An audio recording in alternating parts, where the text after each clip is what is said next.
In order to perform this task, we need a Phillips head drill or screwdriver and a flathead screwdriver.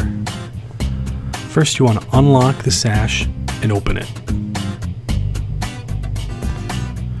Next, you want to remove the screws from the pivot bars, both on top and bottom.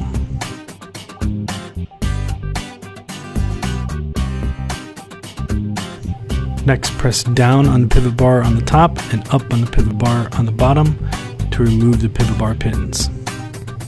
Once they're removed, go ahead and push the shoes back. This will prevent them from locking in place when you're trying to tilt the window out.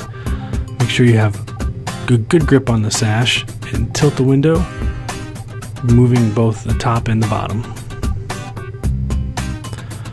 To put the window back in place, first place the bottom pivot bar back into the shoe, then slide the top pivot bar back into the shoe. You may have to adjust the top shoe to get it back into the hole.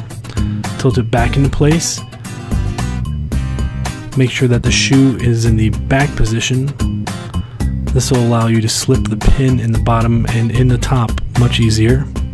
You may need to use a screwdriver to fully engage those pins into the shoe.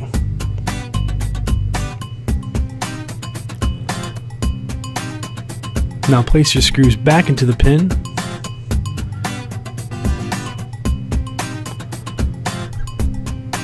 And go ahead and close the window and lock it up after you're finished.